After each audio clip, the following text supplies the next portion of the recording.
वो मुस्कुराए और उसकी आंखें और ज्यादा पुरकशिश हो गईं। मैंने अपनी जिंदगी में बेशुमार खूबसूरत आंखें देखी थी, लेकिन वो आंखें जो हनीफा के चेहरे पर थी, बेहद पुरकशिश थी।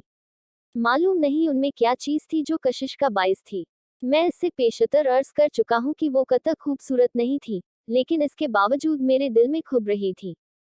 मैंने जसारत से काम लिया और उसके बालों की एक लट को, जो उसके माथे पर लटक कर उसकी एक आंख को ढांप रही थी, उंगली से उठाया और उसके सर पर चस्पा कर दी। उसने बुरा न माना। मैंने और जसारत की और उसका हाथ अपने हाथ में ले लिया। इस पर भी उसने कोई मुजामत न की और अपने साथी लड़के से मुखातिब हुई, तुम मेरा हाथ क्यों दबा रहे हो?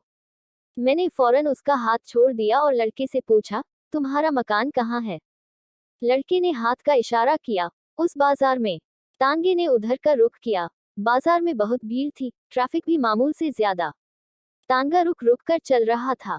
सड़क में चून की गड़े थे, इसलिए जोर के धचके लग रहे थे।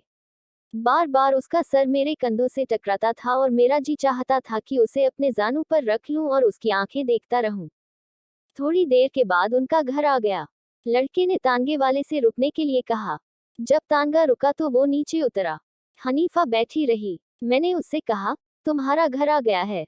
हनीफा ने मुड़कर मेरी तरफ अजीबो गरीब आंखों से देखा। बदरू कहाँ है? मैंने उससे पूछा, कौन बदरू? वो लड़का जो मेरे साथ था।